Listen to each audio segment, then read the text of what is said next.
Shalom Bapak Ibu sekalian, mari pagi hari ini kita bersama-sama beribadah kepada Tuhan. Sebelumnya saya undang kita semua untuk bersatu dalam doa. Bapak yang bersyukur, di pagi hari ini kami dikumpulkan Tuhan di tempat kami masing-masing untuk kami bisa beribadah, menyembah, memuji nama-Mu ya Tuhan, dan juga mendengar kebenaran firman Tuhan. Tuhan, biar Engkau yang menggemburkan tanah hati kami, siap Tuhan, untuk menerima segala berkat-berkat daripada-Mu saja Tuhan di ibadah di pagi hari ini. Kami sungguh menyerahkan Tuhan ibadah kami ke dalam tangan pengasihan Tuhan saja. Untuk bungkus setiap kami, hati dan pikiran kami di dalam kuasa darah-Mu ya Tuhan Yesus. Terpujilah nama-Mu ya Tuhan Allah kami, dalam nama Tuhan Yesus kami berdoa ucap syukur, haleluya, amin.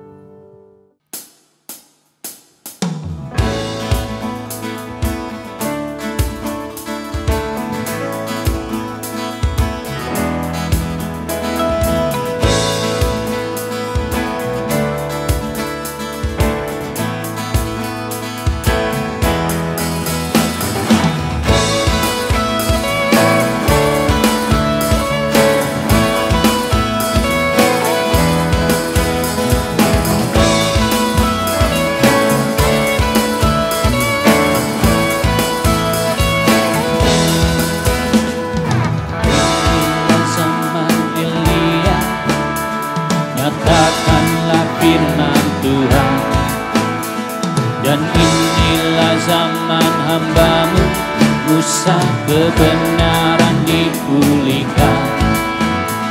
Dan meskipun zaman ujian, cobaan, pedang gelap dan kelaparan, di antara kita kan tetap berseru, siapa jalan bagi Tuhan. Dia datang di atas awan, tampil bersinar, surya kebenaran. Angkat suara, ini tahun Yobel, dari bukit Sion keselamatan datang.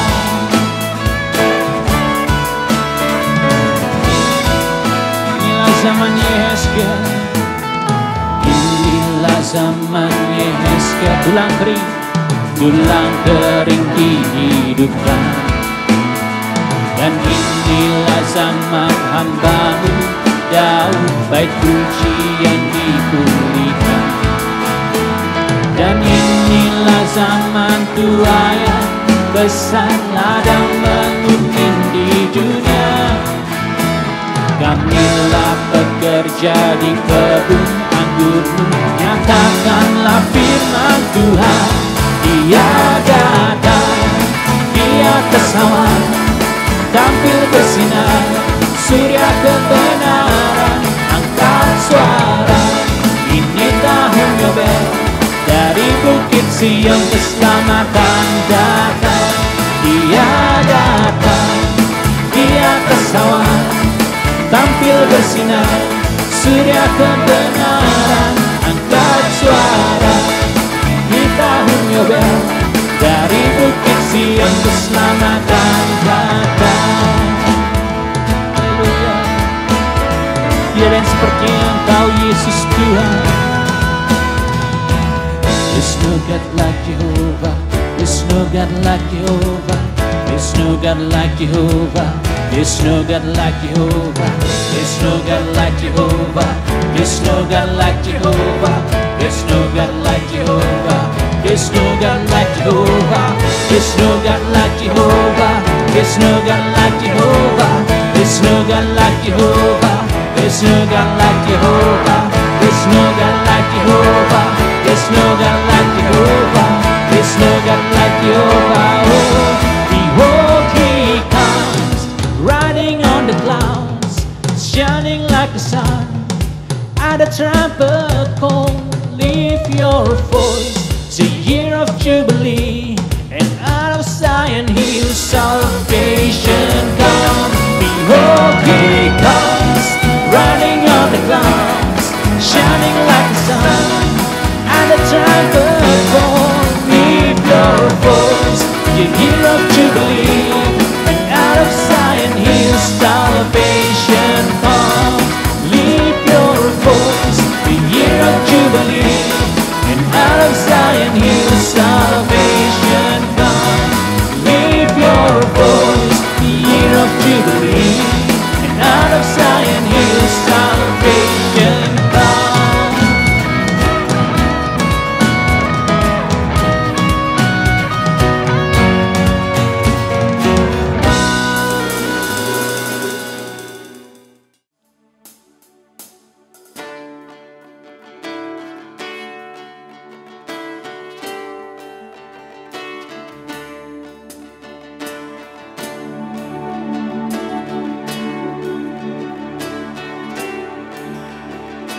to sing thy grace, stream of mercy, never ceasing, call for song of loudest praise.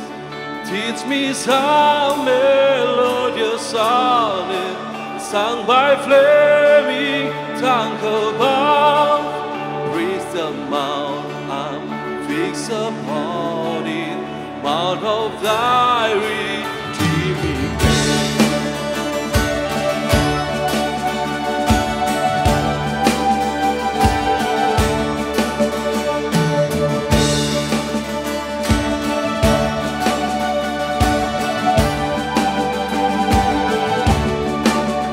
I was lost in utter darkness till you came and rescued me.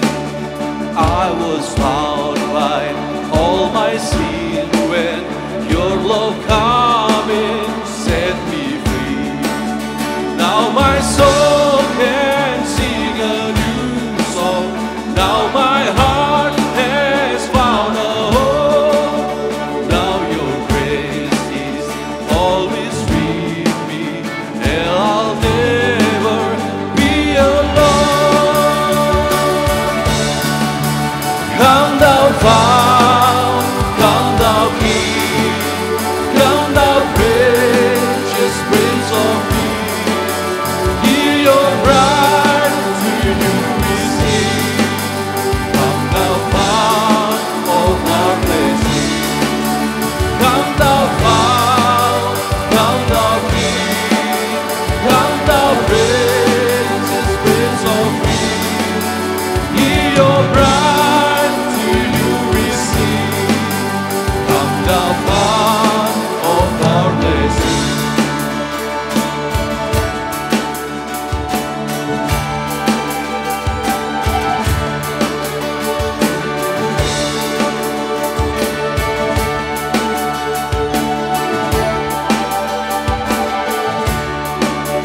Oh, to grace, how great a Tator, daily arm comes strength to view. Let thy goodness, like a feather, bind my wandering heart to thee. Run to wander, Lord, I feel thee. Run to leave the God I love. Is my heart, Lord, take and seal it for thy cause above.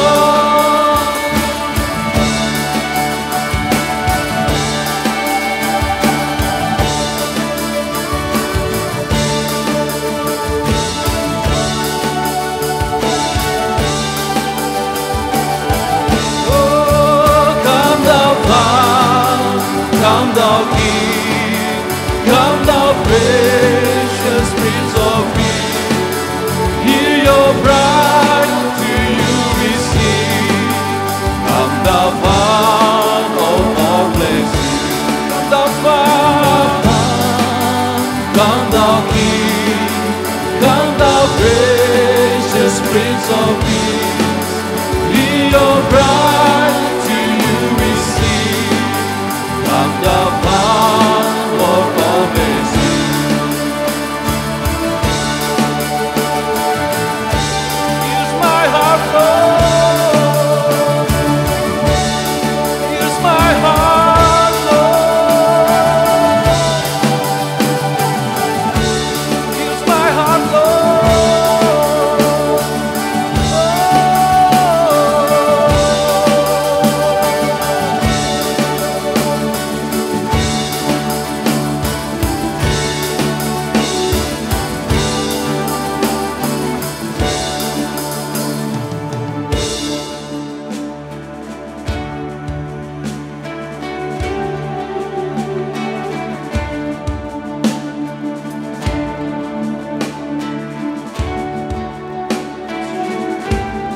Mari kita sembah Tuhan.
Engkau ada bersamaku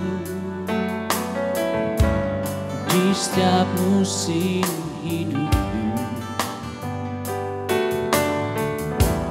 Tak pernah kau biarkan ku sendiri.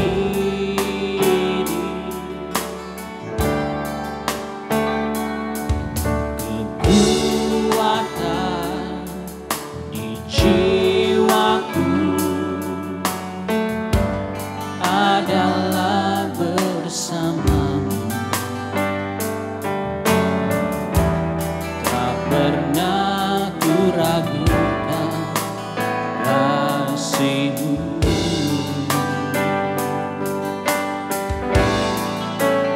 Bersamamu Bapa, ku lewati semua perkenanan-Mu ya. Teguhkan hatiku, Engkau yang bertindak, memberi pertolongan.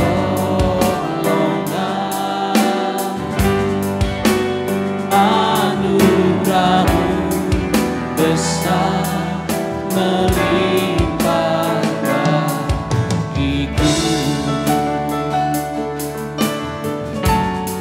Anugerah-Mu besar melimpah dalam hidup kami Tuhan.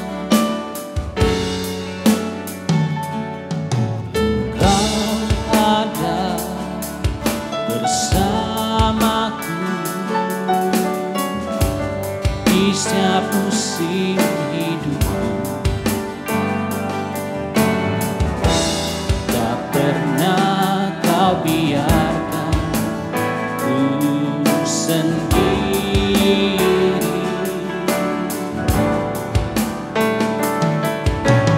Kekuatan di jiwaku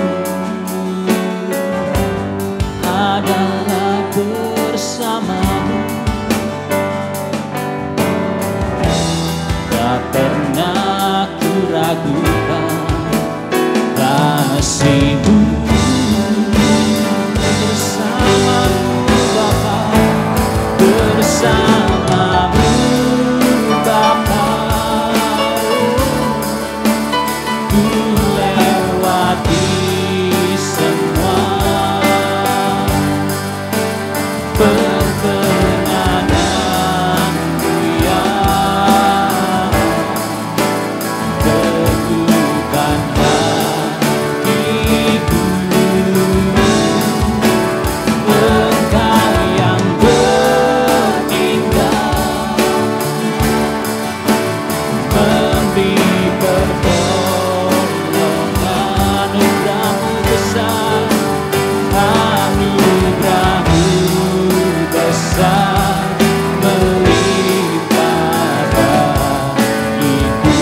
Mari kita bersama-sama umat Tuhan bersama Dia. Bersamamu Bapa kami lewati, ku lewati semua perkenanan-Mu, perkenanan-Mu ya. Teguhkan hatiku, Engkau yang bertindak, Engkau yang bertindak,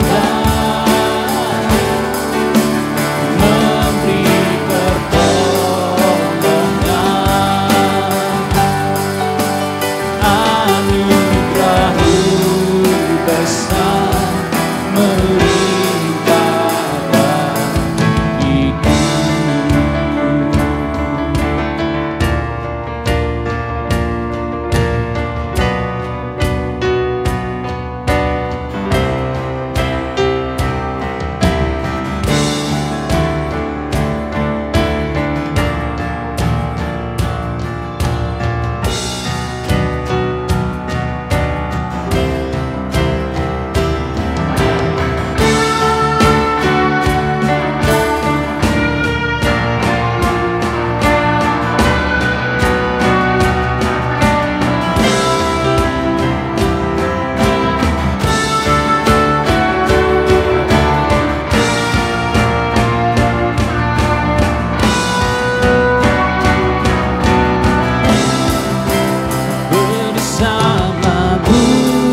anugerah-Mu besar Tuhan, anugerah-Mu besar melimpah bagiku. Anugerah-Mu besar, anugerah-Mu besar melimpah bagiku. Anugerah-Mu besar melimpah bagiku.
Shalom Bapak Ibu Saudara sekalian, salam sejahtera bagi kita semua.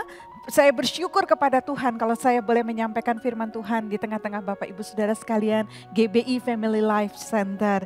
Dan saya berterima kasih kepada Bapak dan Ibu Gembala, yang saya sering menyapanya dengan Dwejo dan Tante Nuni ya, yang merupakan orang tua rohani bagi saya secara pribadi dan juga bagi para pejabat dari GBI Basile secara keseluruhan, di mana Dwejo dan Tante Nuni adalah merupakan gembala pembina bagi kami. Kami bersyukur dan berterima kasih untuk segala kesempatan ini, dan juga saya merasakan dan tidak pernah terlupakan dalam kehidupan saya pada saat waktu Tuhan memanggil pulang Pastor Lukas Tahir.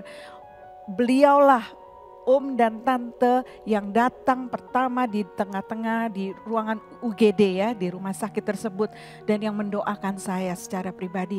Itu tidak pernah saya lupakan. Saya mengucap terima kasih Om dan Tante ya, saya menyapa dengan kasih saya, dan saya bersyukur saya ada di tengah-tengah Bapak Ibu Saudara sekalian dari sidang jemaat dari GBI Family Life Center. Dan sebelum kita memulai firman Tuhan, saya undang kita untuk sama-sama berdoa terlebih dahulu.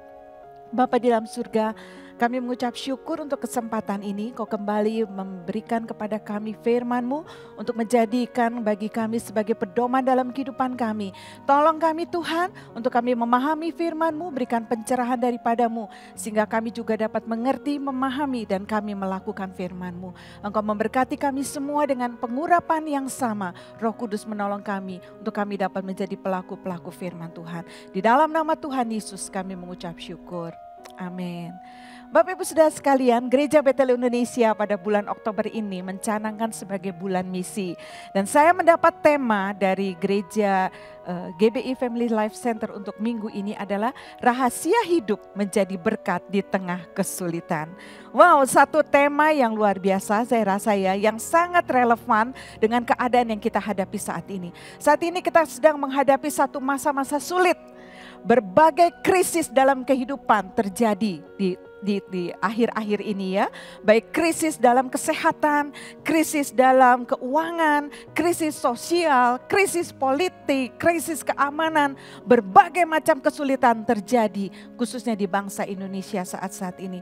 Dan pertanyaannya adalah bagi kita, apa yang dapat umat Tuhan lakukan di saat keadaan seperti ini yang melanda seluruh kehidupan manusia, baik di bangsa ini maupun di bangsa-bangsa lain. Umat Tuhan juga tidak terlepas rupanya ya dari kesulitan di masa-masa pandemi COVID-19 ini.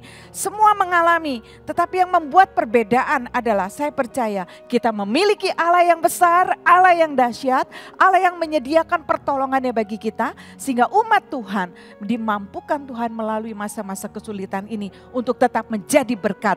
Apapun yang kita alami, kita tidak terpuruk, tapi kita bangkit untuk memuliakan nama Tuhan. Dan siang ini, saat ini mungkin ya, baik ini siang atau sore, saat ini kita akan melihat dari pembacaan firman Tuhan dari 1 Raja-Raja 17 ayat 7 sampai 16. Saya akan bacakan 1 Raja-Raja 17 ayat 7 sampai 16. Perikop ini berjudul Elia dan janda di Sarfat. Tetapi sudah beberapa waktu sungai itu menjadi kering sebab hujan tiada turun di negeri itu. Maka datanglah firman Tuhan kepada Elia, bersiaplah pergi ke Sarfat yang termasuk wilayah Sidon dan diamlah di sana. Ketahuilah, aku telah memerintahkan seorang janda untuk memberi engkau makan. Sesudah itu ia bersiap lalu pergi ke Sarfat. Sesudah ia sampai ke pintu gerbang kota itu, tampaklah di sana seorang janda sedang mengumpulkan kayu api. Ia berseru kepada perempuan itu, katanya, cobalah ambil bagiku sedikit air dalam kendi supaya aku minum. Ketika perempuan itu pergi mengambilnya, ia berseru lagi, cobalah ambil juga bagiku sepotong roti. Perempuan itu menjawab, demi Tuhan Allahmu yang hidup, sesungguhnya tidak ada roti padaku sedikit pun, kecuali segenggam tepung dalam tempayan dan sedikit minyak dalam buli-buli. Dan sekarang aku sedang mengumpulkan 2-3 potong kayu api, kemudian aku mau pulang dan mengolahnya bagiku dan bagi anakku, dan setelah kami memakannya maka kami akan mati. Tetapi Elia berkata kepadanya, janganlah takut, pulanglah, buatlah seperti yang kau katakan, tetapi buatlah lebih dahulu bagiku sepotong roti bundar kecil daripadanya dan bawalah kepadaku. Kemudian barulah kau buat bagimu dan bagi anakmu. Sebab beginilah firman Tuhan Allah Israel, tepung dalam tempayan itu tidak akan habis dan minyak dalam buli-buli itu pun tidak akan berkurang sampai pada waktu Tuhan memberi hujan ke atas muka bumi. Lalu pergilah perempuan itu dan berbuat seperti yang dikatakan Elia. Maka perempuan itu dan dia serta anak perempuan itu mendapat makan beberapa waktu lamanya. Tepung dalam tempayan itu tidak habis dan minyak dalam buli-buli itu tidak berkurang, seperti firman Tuhan yang diucapkannya dengan perantaraan Elia.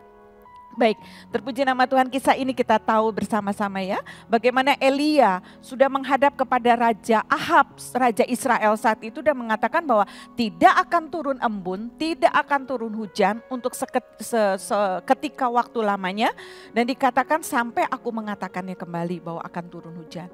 Dan setelah itu Tuhan berkata bahwa Elia, kamu pergi ke tepi sungai Kerit, di situ akan dipelihara oleh Tuhan. Bagaimana dia akan minum air dari sungai itu, dan kemudian juga Tuhan akan mengirim burung gagak untuk menolong dia untuk memiliki makanan untuk dapat hidup, mempertahankan hidupnya selama dalam musim kering seperti itu. Dan jadilah kejadian bagaimana sungai Kerit akhirnya kering dan Tuhan berkata, sekarang pergi ke Sidon. Di situ ada seorang janda di Sarfat yang akan menolong dan memberikan engkau makan, memelihara engkau. Dan Bapak Ibu Saudara sekalian, kisah ini mulai dari sini. Rupanya saya mau menyoroti saat ini tidak kepada Nabi Elianya, tetapi saya akan menyoroti kepada seorang janda di Sarfatnya ya. Dia sesuai tema saat ini adalah rahasia hidup menjadi berkat di tengah kesulitan. Yang pertama dari kisah ini kita mau belajar. Rahasia pertama untuk kita menjadi berkat di tengah kesulitan adalah jadilah pribadi yang bertanggung jawab. Jadilah pribadi yang bertanggung jawab. Di ayat 10, ayat ini mengatakan seperti ini ya. Bagaimana dikatakan bahwa ia sampai ke pintu gerbang kota, tampaklah di sana seorang janda sedang mengumpulkan kayu api. Bapak Ibu Saudara, di dalam masa sulit, di dalam masa kekeringan, di dalam masa yang gersang, tidak ada air, sumber bahkan embun pun tidak ada. Di sini dikatakan seorang janda ini yang memiliki anak. Dia tidak berpangku tangan dan dia tidak mengeluh. Dia bilang, udahlah percuma saya melakukan apapun. Toh sudah lagi sulit, toh keadaan persediaan sudah mau habis. Ngapain lagi saya harus bekerja untuk mengolah makanan. Ngapain lagi saya harus mencari kayu api untuk bisa memasak. Dia tidak berkata seperti itu Bapak Ibu Saudara sekalian. Tetapi yang dia lakukan adalah dia lakukan dengan tanggung jawab bahwa ada anak dan dirinya yang harus dia urus untuk dia makan dan untuk bisa bertahan hidup. Dia tetap mencari kayu api itu untuk dia bisa akhirnya mengolah makanan ya. Dari ayat ini kita mendapat berkat bahwa kesulitan yang kita hadapi ternyata bisa membuat respon kita, pilihannya ada dua. Pada saat kita menghadapi kesulitan, apakah kita mau menjadi bitter, menjadi pahit, atau kita menjadi better, menjadi lebih baik.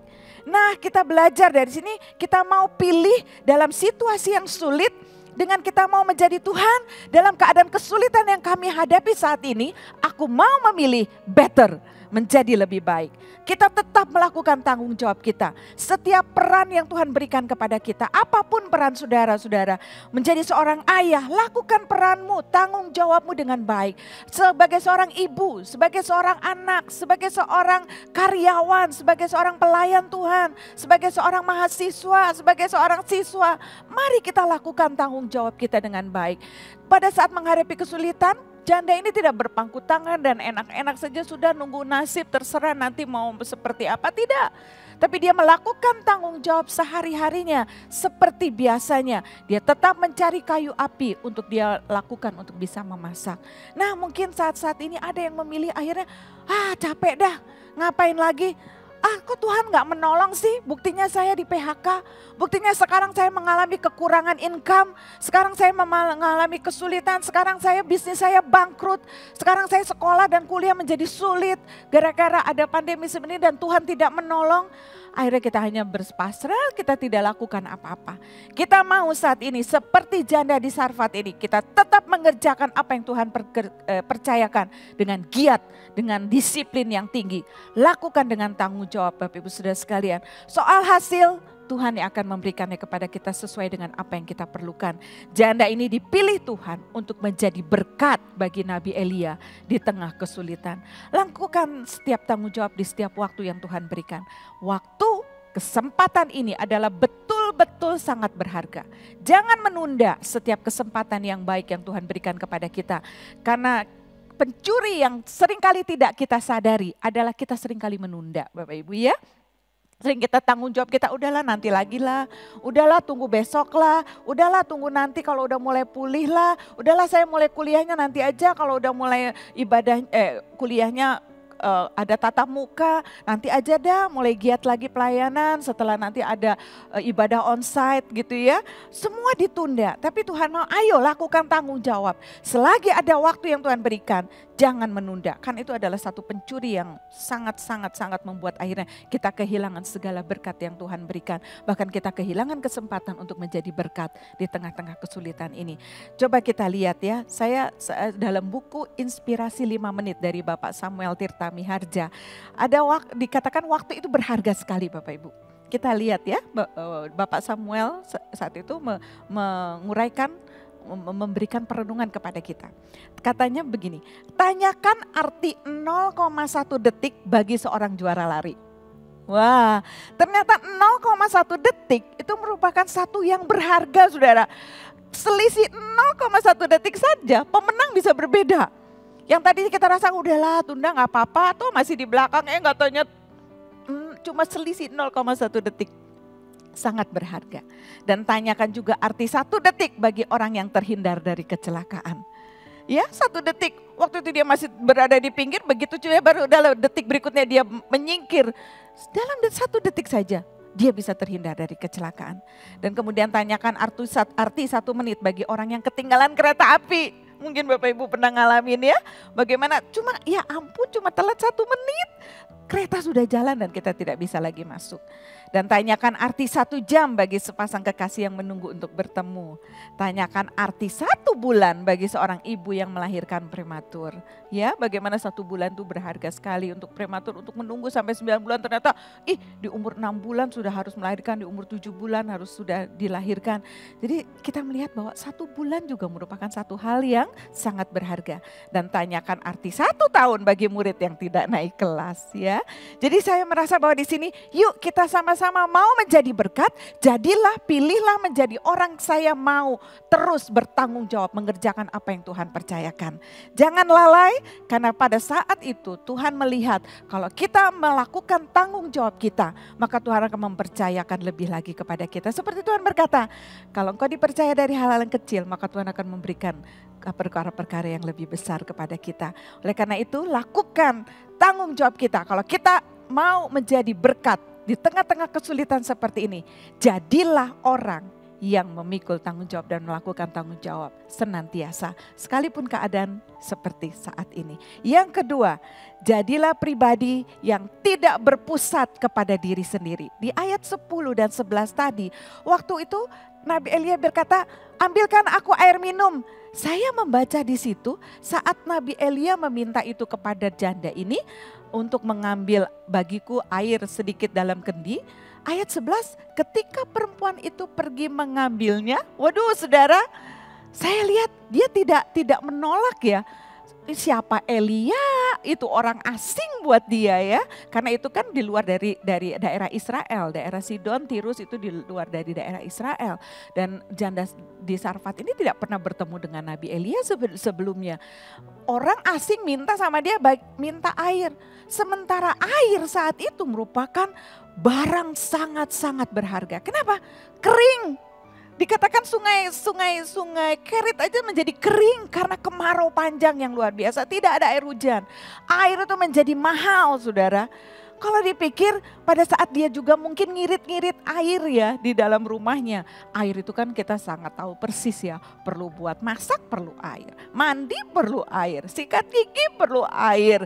Segala sesuatu kita butuh air ya, mau mencuci piring perlu air. Air sangat vital, itu sangat-sangat kita perlukan. Dan di saat yang kebutuhan vital itu menipis, itu tidak ada saat Nabi Elia berkata, berikan aku air. Saudara, perempuan itu gak mikir gini, kok saya harus ngasih kamu air? Saya aja lagi butuh loh, anak saya butuh loh, air itu sangat berguna loh. Dia gak menolak saudara, dia gak langsung bilang, enggak saya gak bisa kasih. Tapi di ayat 11 tadi dikatakan ketika perempuan itu pergi mengambilnya. Wow, luar biasa ya Bapak Ibu Saudara. Dia tidak memikirkan berpusat kepada dirinya sendiri. Pada saat ada orang lain, orang yang tidak dikenal oleh dia, orang asing buat dia. Tetapi dia dengan respons yang benar, dia langsung mau memberi apa yang menjadi kebutuhan dari orang yang ditemuinya ini. Dan dia tidak menyangkal bahwa nggak mau, nggak usah, nggak perlu, enak aja gitu. Enggak, dia lakukan itu. Dia memberikan apa yang diperlukan. Nah Bapak Ibu Saudara sekalian, bisakah kita di tengah-tengah masa kesulitan yang kita hadapi, semua sama, kita umat Tuhan mau menghadapi kesulitan ya, masa-masa ini. Saat ada orang yang membutuhkan pertolongan, apakah kita bisa bersikap seperti perempuan janda di Sarfat ini, yang meresponi dengan benar, yang terus mau menolong, yang memiliki sikap hati, ya saya nggak berfokus kepada diri sendiri. Orang ini perlu, saya mau memberikannya.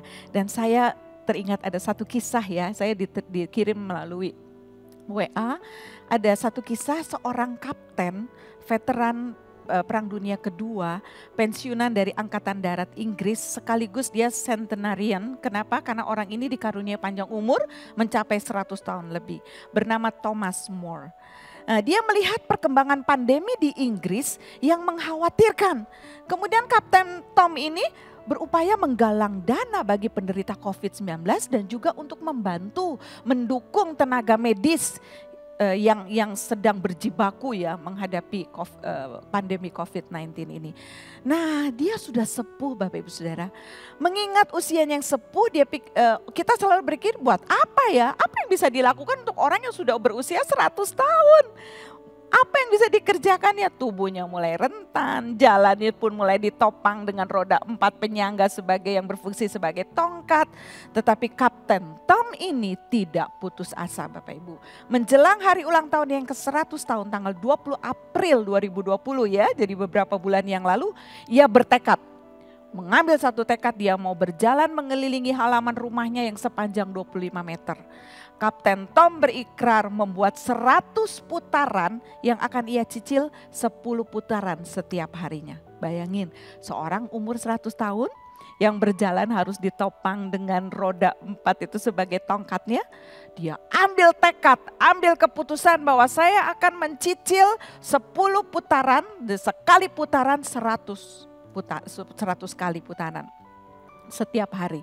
Dan targetnya tidak muluk, dia pikir dia mau mengumpulkan 1.000 pound sterling saja dengan apa yang dia lakukan itu. Yang dia bisa donasikan kepada penderita COVID-19. Bagi kita yang sehat, itu lumrah lah jalan 25 meter gitu ya, 100 putaran gitu, dalam waktu singkat kita bisa selesaikan. Tapi bayangkan ini seorang bapak yang sudah lanjut usia, 100 tahun usianya, dia harus lakukan itu.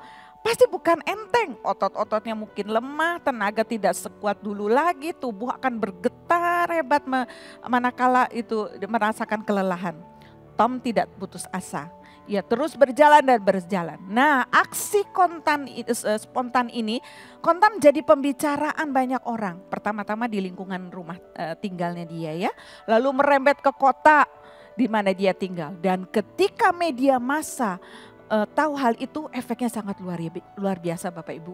Satu negara memberi perhatian dan dunia mulai melihat. Di hari terakhir Tom berjalan, komitmen dia ya, di hari terakhir dia Tom berjalan untuk 100 putaran itu, ia mendapat pengawalan khusus yakni dari Kesatuan Angkatan Darat di mana dia pernah bertugas. Banyak media elektronik yang meliput dia ya. Tayangan langsung juga bisa dilihat di mana-mana dan orang tergerak memberikan donasinya. Dan akhirnya Bapak Ibu, berapa yang terkumpul? Yang tadinya dia pikir udahlah 1.000 pound sterling sudah cukup untuk saya donasikan dengan apa yang saya lakukan ini. Ternyata efeknya luar biasa. Terkumpulnya nggak tanggung-tanggung Bapak Ibu, 32 juta pound sterling. Ditambah 6 juta lagi kumpulan sumbangan dari pengembalian pajak. Totalnya yang dia diterima dari apa yang dia lakukan adalah 38 juta pound sterling. Berapa itu ya? Wah, ternyata itu setara dengan 700 miliar rupiah. 700 miliar rupiah.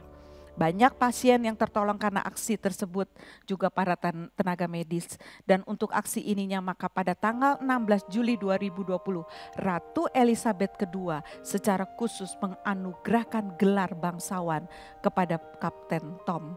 Sehingga resmi dia menyandang nama Kapten Sir Thomas More. Ya, seorang yang seperti apa sih?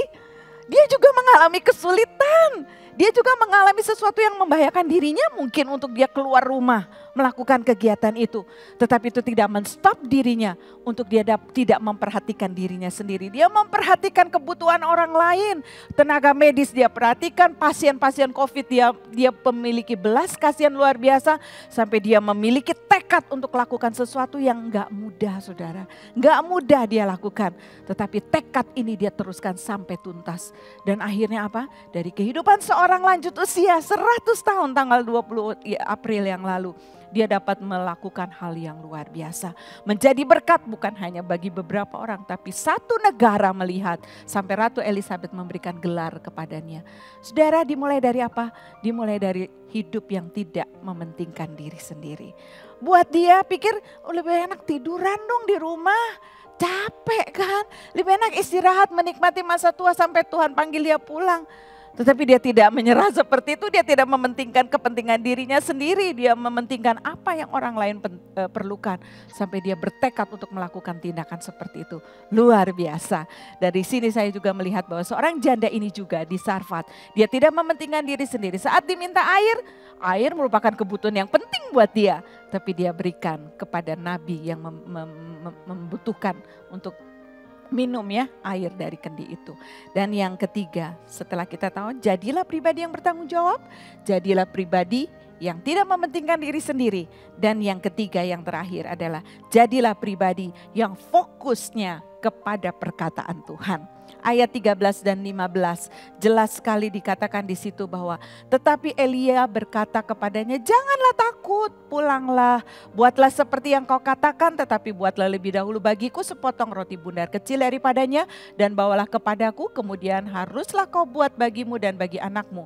Sebab beginilah firman Tuhan Allah Israel, tepung dalam tempayan itu tidak akan habis dan minyak dalam buli-buli itu pun tidak akan berkurang sampai pada waktu Tuhan memberi hujan ke atas muka bumi. Lalu pergilah perempuan itu dan berbuat seperti yang dikatakan Elia. Bapak Ibu Saudara sekalian, lihat di sini satu respons. Di ayat sebelumnya, di ayat 12, janda ini memang mengatakan fakta yang ada. Dia mengatakan fakta yang ada. Dia bilang tidak ada roti sedikit pun kecuali segenggam tepung dalam tempayan dan sedikit minyak dalam buli-buli. Aku mau membuat dan mengolahnya bagiku dan bagi anakku. Setelah kami memakannya, kami akan mati. Saat Nabi Elia juga berkata, berikan juga aku sepotong roti. Dan janda di Sarfat ini berkata, apa fakta yang terjadi? Sampai dia bilang, gak ada, roti itu sedikit pun gak ada. Yang ada hanya segenggam tepung dalam tempayan dan sedikit minyak dalam buli-buli. Setelah dibuat, diolah, itu pun dimakan dia dengan anaknya dan udah habis itu mati. Gak tahu lagi mesti berbuat apa. Saudara, di saat menghadapi seperti ini, bersyukur saya melihat ayat ini tidak berhenti di ayat 12. Tapi ada ayat yang selanjutnya di mana Elia mengatakan jangan takut. Elia mengatakan ada firman Tuhan yang mengatakan bahwa tidak akan habis semua persediaan itu. Dan ayat 15 responsnya, janda itu berbuat seperti yang dikatakan Elia. Kenapa? Dia melihat fakta, dia lihat fakta memang sulit. Yang dia lihat fakta memang, wah krisis, gak ada sesuatu yang bisa diandalkan. Janda ini melihat mengatakan apa faktanya. Tetapi begitu firman Tuhan dikatakan, Elia mengatakan firman Tuhan jangan takut. Tuhan Israel berkata bahwa tidak akan pernah habis. Dia fokusnya tidak lagi kepada fakta yang ada. Tetapi dia fokus kepada perkataan firman Tuhan. Bagaimana dengan kita Bapak Ibu Saudara sekalian? Faktanya mengerikan. Faktanya banyak ancaman saat ini. Faktanya memang gak ada apa-apa saudara. Gak ada yang bisa kita lakukan menghadapi semua ini. Tetapi firman Tuhan datang kepada kita setiap saat, setiap hari berkata jangan takut. Berapa banyak janji Tuhan sudah diberikan kepada kita. Apakah kita mau terus memperkatakan fakta-fakta yang terjadi dalam kehidupan kita dan fokus hanya kepada keadaan saat ini. Atau kita mau fokus kepada perkataan firman Tuhan. Nah oleh karena itu pertanyaan bagaimana dengan kita Bapak Ibu Saudara sekalian. Apakah kita mau mempercayai firman Tuhan lebih daripada melihat fakta-fakta yang terjadi.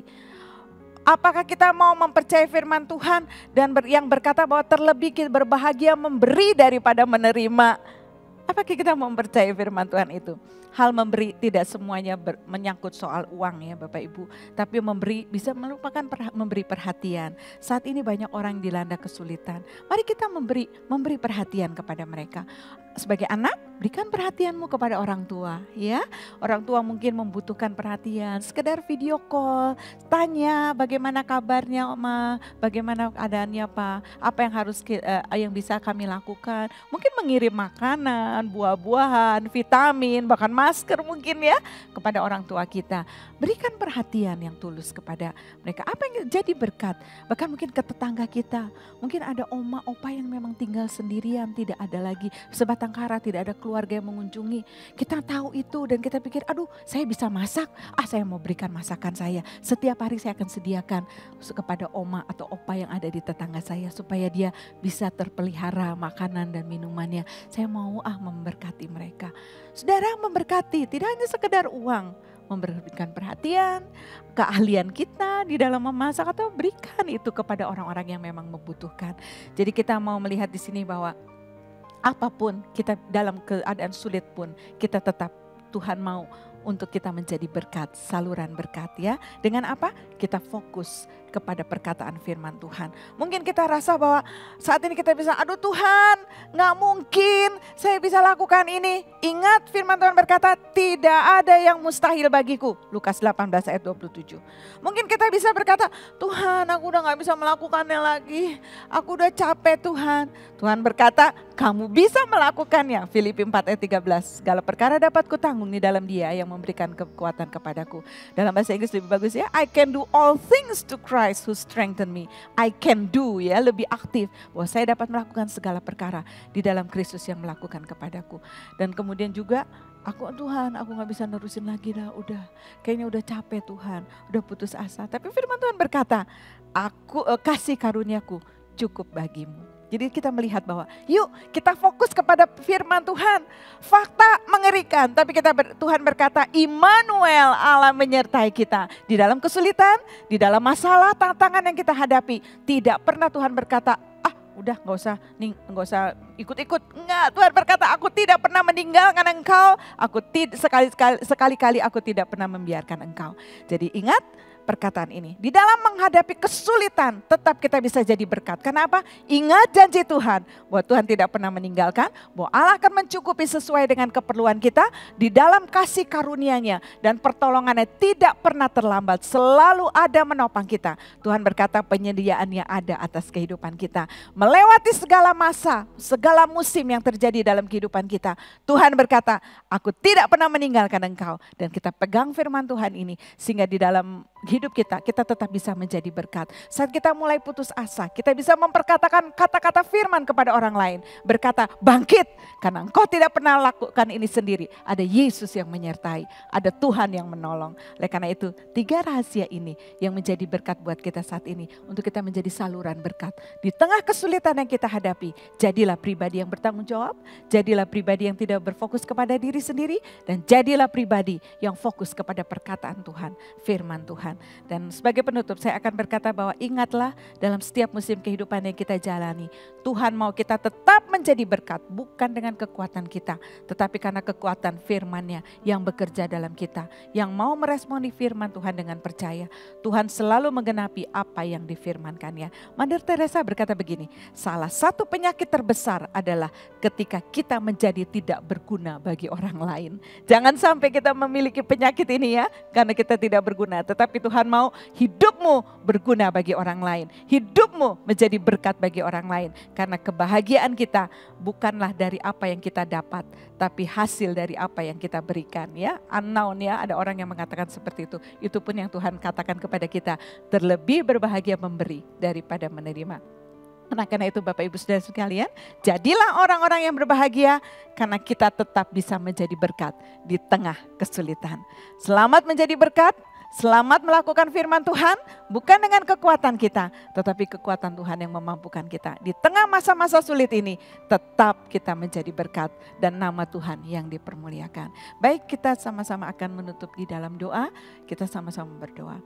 Bapa di dalam surga, kami mengucap syukur. Sungguh Engkau Allah yang luar biasa dalam kehidupan kami. Yang mengajar kami, yang menolong kami, yang memampukan kami. Untuk kami melakukan setiap firman-Mu. Bukan dengan kekuatan kami Tuhan. Tapi Roh Kudus memampukan kami. Jadikan kami saluran berkat. Jadikan kami berkat bagi orang-orang lain Tuhan. Di tengah masa kesulitan sekalipun yang kami hadapi saat ini. Engkau menjadikan kami tetap menjadi saluran berkat bagi banyak orang. Ajar kami untuk tetap melakukan tanggung jawab kami. Ajar kami untuk tidak fokus kepada kepentingan diri kami sendiri. Ajar kami juga untuk fokus kepada perkataan-Mu Tuhan. Untuk memampukan kami mengerjakan segala sesuatu yang Tuhan percayakan. Dan kami menjadi berkat dimanapun kami berada. Nama Tuhan yang dipermuliakan. Tuhan kami berdoa saat ini Tuhan untuk Om Wijo dan Tante Nunik Tuhan. Engkau memberkati hamba-Mu ini dengan berkat yang berkelimpahan. Kesehatan, kekuatan, pengurapan yang baru. Engkau karuniakan kepada hamba-hamba-Mu ini Bapa. Senantiasa pengurapan Tuhan melimpah dalam kehidupan hamba-hamba-Mu.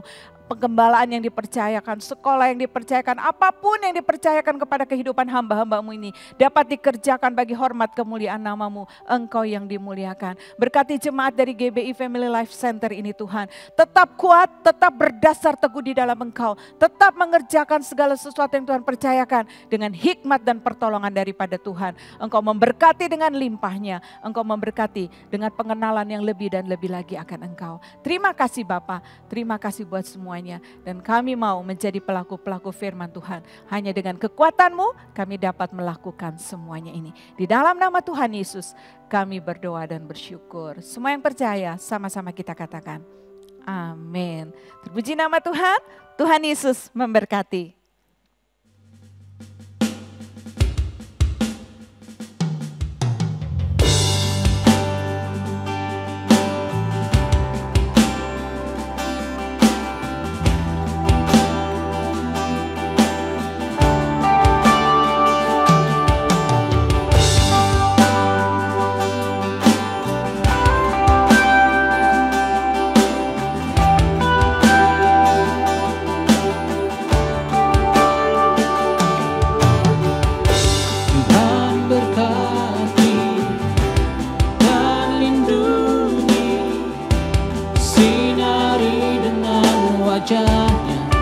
Dan beri karunia, Tuhan hadapkan wajah-Nya dan beri damai.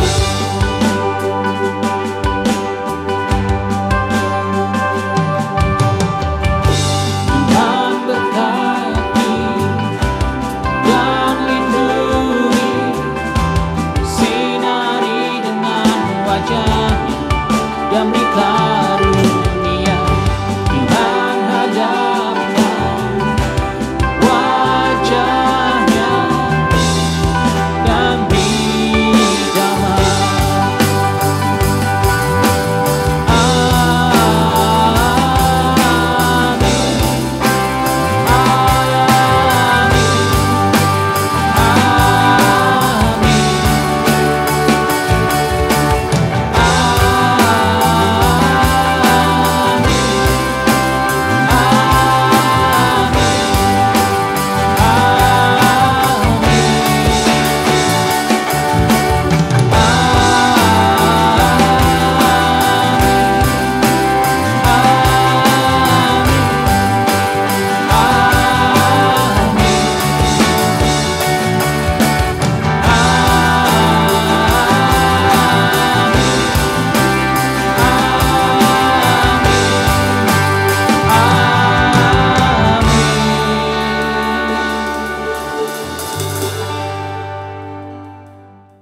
Mari jemaat, kita mengakhiri ibadah kita dan semua siap untuk menerima berkat Tuhan. Haleluya. Mari angkat kedua tanganmu dan terimalah berkat Tuhan. Saudara-saudara yang dikasihi Tuhan, di dalam nama Tuhan Yesus Kristus, Tuhan Yesuslah yang melindungi dan memberkatimu selalu. Apapun yang kau kerjakan, Tuhan Yesus yang akan selalu menyertaimu dan membuat hidupmu untuk dipakai Tuhan, untuk menjadi berkat dan berhasil. Terima kasih Tuhan Yesus, terima kasih. Dan saat ini buka hatimu dan terimalah rahmat dan berkat Allah yang melimpah kasih anugerah Tuhan Yesus Kristus, kuasa pimpinan persekutuan dan penghiburan Roh Kudus, mulai hari ini sampai selama-lamanya. Sambil menanti kedatangan Tuhan Yesus, kita hidup dengan hati yang baru, hati yang dipenuhi Roh Kudus dan hidup dalam persekutuan Roh Kudus. Haleluya. Mari semua jemaat katakan amin.